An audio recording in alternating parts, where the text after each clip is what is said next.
எல்லா துதியும் கனமும் நம் ஆண்டவர் இயேசுவுக்கே உண்டாவதாக. Very good morning. You are welcome to the கவர்னன் ஆஃப் த டே. இந்த காலை உடன்படிக்கை தியானத்திற்கு உங்களை அன்போடு வரவேற்கிறேன்.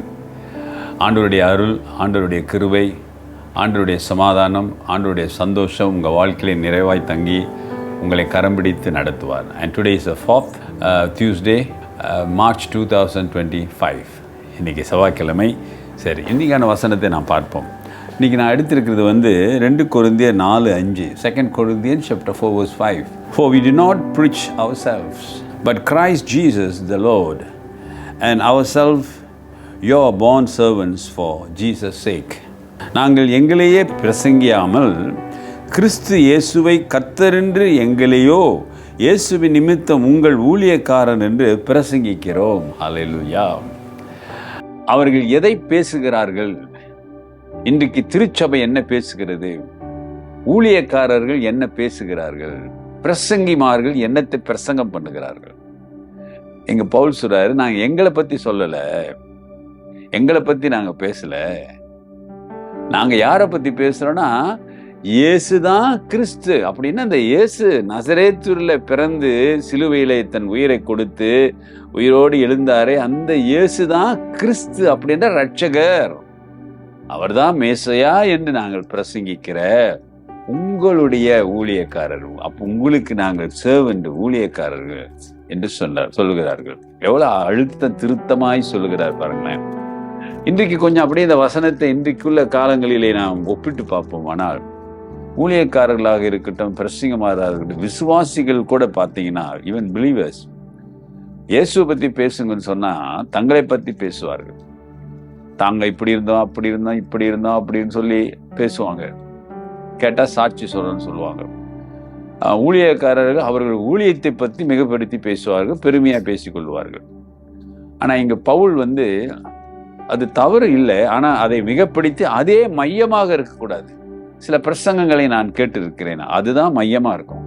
அவங்க ஊழியம், அவங்க பிரசங்கம், அவங்க குடும்பம், அவங்க சபை, இதை பற்றியே தான் பேசுவாங்க. ஆனால் இங்கே பவுல் சொல்ற, ஐயா நாங்கள் எங்களை பற்றி பேசலையா, எங்களை பற்றி சொல்லலை. கிறிஸ்து இயேசுதான். ஆகவே அது மட்டும் இல்லை, அவர் இன்னொரு காரியத்தை அவங்க சொல்ற பாருங்க. இயேசுதான் மேசியான்னு சொல்லிட்டு என்ன சொல்றாரு?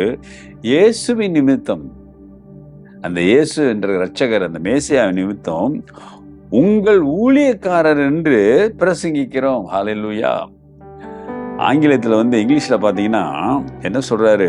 இங்கே தமிழில் ஊழியக்காரர்கள்னு சொல்கிறோம், ஆனால் ourselves your born servants for Jesus' sake, இயேசுவின் நிமித்தம்.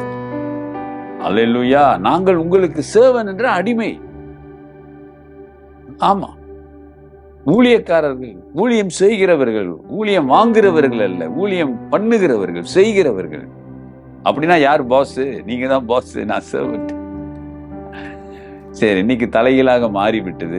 ஆனாலும் வசனத்தின் உள்ள இருக்கிற சத்தியங்களை நாம் பார்க்க வேண்டும். கர்த்தருடைய பிள்ளைகளே, நீங்கள் கிறிஸ்துவுக்கு சர்வன்ட். நீங்க யாரா இருந்தாலும் கர்த்தருக்கு ஊழியக்காரர் தான். ஏன்னா ஆண்டோடைய அன்பை சொல்லுகிற ஒவ்வொரு மனிதனும் அவருடைய சர்வன்ட் என்பதை மறந்து விடாதீங்க. உங்களை பற்றி கர்த்தர் உங்கள் வாழ்க்கையில செய்த அற்புதங்களையும் கிருபைகளையும் சொல்வது தப்பே இல்லை. அதுவே மையமாய் போய்விடாதபடி கிறிஸ்து உங்களில் மையமாயிருந்து, the Christ should be center in your life. Even your preaching, Christ should be center. You can tell some example, that's okay, but cannot be everything about you and your ministry. Cannot.